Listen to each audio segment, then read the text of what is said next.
Our heavenly parent, the one who watches over us, let us hold your name sacred.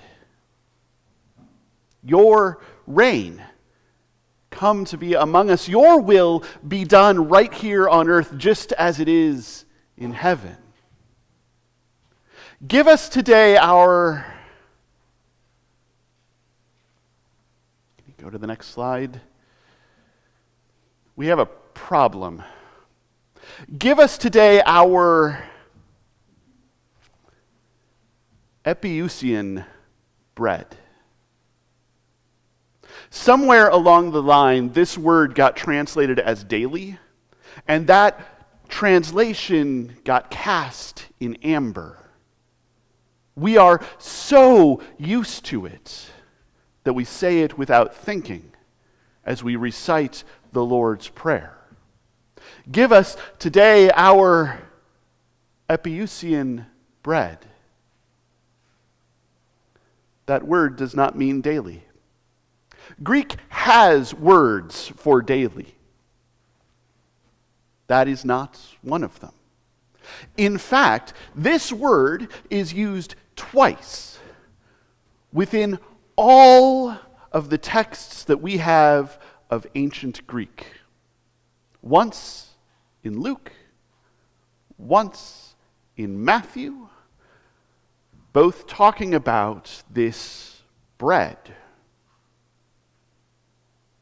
And we have no idea what it actually means. Epi is the word for over, on top of, above. Ousian is the word for being, for substance, for what something is.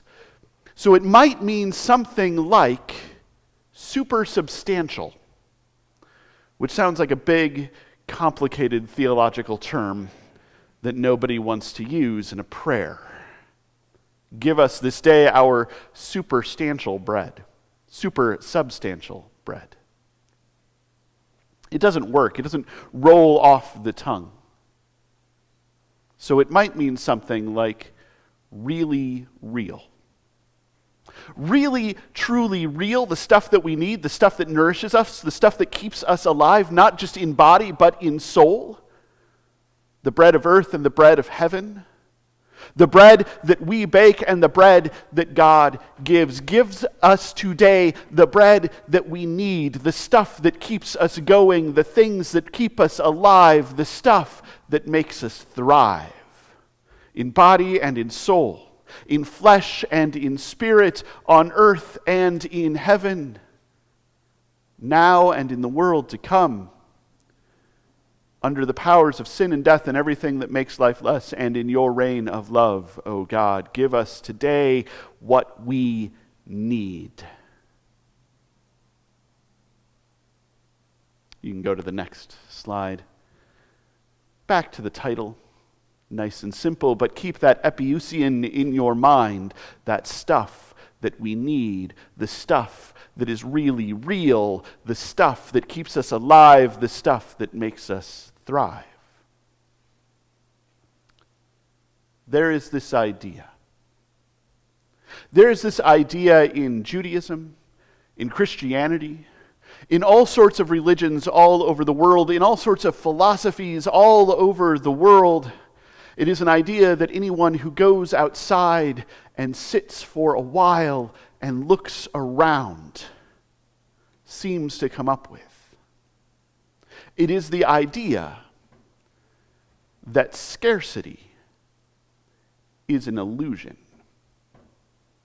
I don't mean your scarcity necessarily. When we don't have something, we know that we don't have something. And when we don't have something that we need, we know that we don't have something that we need, and that is not an illusion.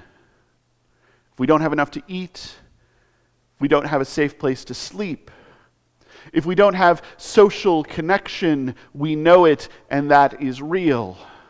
Our individual scarcity is real. Sometimes it is really real. Sometimes it is more real than we can stand. But scarcity in general, the idea that somehow there isn't enough in this world, that somehow God does not provide, that somehow it is natural and normal for some folks to not have enough food, and other folks to not have a safe place to sleep, and other folks to be lonely and alone. That's an illusion. The problem is not in the supply of what we need. The problem is in the distribution. There are folks in this world, I want to say a handful, but it's more than a handful. There are folks in this world who have so much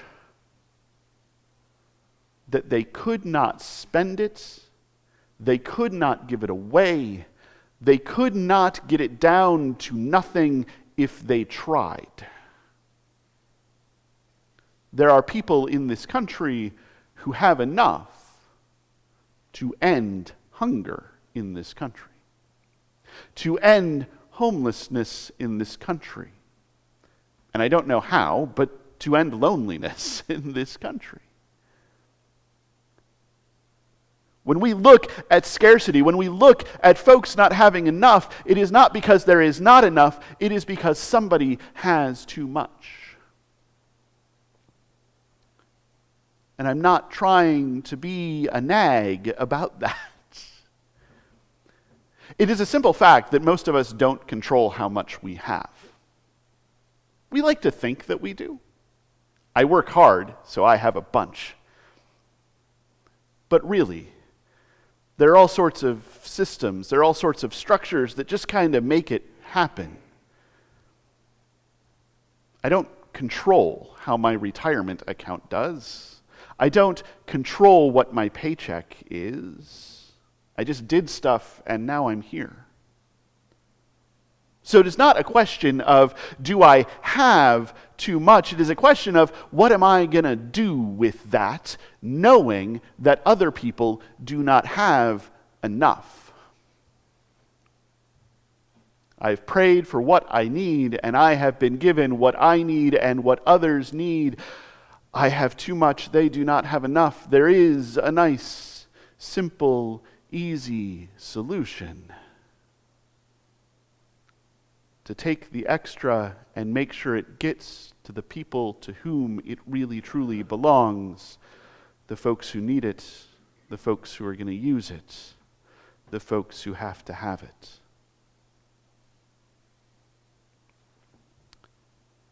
Give us today our daily bread. Give me enough today that I can live today, that I can survive today, that I can thrive today. And let your will be done right here on earth. Let me forgive other debts. Let me have my debts forgiven. Let me take what I have, that extra you have given me, that stuff that I cannot use, and share it with someone who does not have enough. Let me hold what you give me lightly. Let me distribute it freely. Let me share it joyfully. Because you have given enough and more than enough. There is enough and more than enough for everyone to have what they need to survive and to thrive. There is enough. I just have to do the things that I am praying for the strength to do. To let your will be done on earth as it is in heaven. To be part of your reign right here in the world. To pay my debts to you by giving to others. We pray for our daily bread because we trust that God provides enough for today. And we pray for our daily bread again tomorrow because we trust that God will provide enough for tomorrow. and we keep going day after day because we trust that God provides day after day. And we trust that I can take all that God has given me, that I can use what I need, that I can share the rest.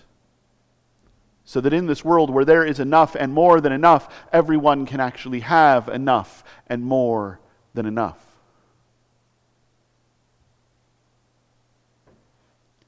Give me today my super substantial bread. The stuff that I need. The stuff that I need to survive. The stuff that I need to thrive. In body and in soul. In flesh and in spirit, in the world that is and in the world to come, under the powers of sin and death and everything that makes life less, and in your reign of love. Give me what I need. It's not just bread. Give me what I need. It is that opportunity, that chance, that reality of being connected to all of those other people to whom I am connected, whether I like it or not, whether I know it or not. We are interdependent. We rely on each other, whether we are hoarding things up for ourselves or sharing them freely, so why not share freely? Why not take the extra and give it? Why not have an expansive idea of what the extra might be? Give me today that connection to other people. Give me today that connection to other souls. Give me today that unity that we find in you, where you are all in all, where we abide in you as one people, as, dare I say it, one body relying on one bread. Give me today what I need. And what I need more than anything, what I cannot do without, is that generosity, that connection, that ability to give and to receive, that ability to abide with my fellows, with these other humans, with all of creation, united in you. Give me that. Just for today, and tomorrow, and then keep going.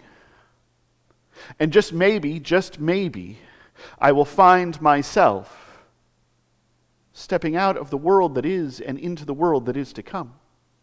Stepping out from under the powers of sin and death and everything that makes life less, and into God's reign of love, into your reign of love. Maybe, just maybe, if I take enough for today, and rely on you, and we rely on each other for enough for tomorrow, maybe, just maybe, we will find our way to abiding in you, O God.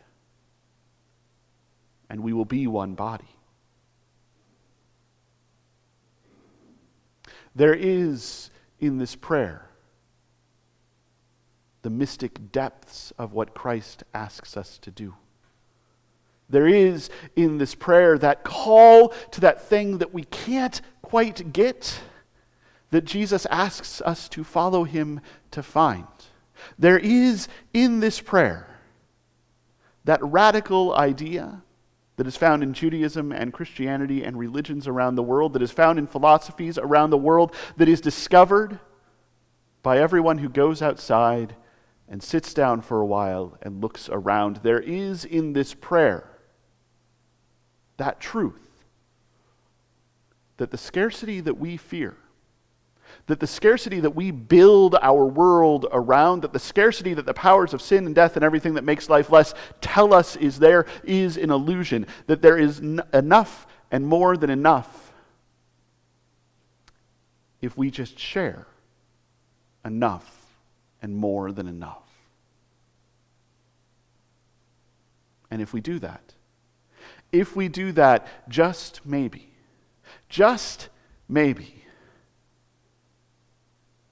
no.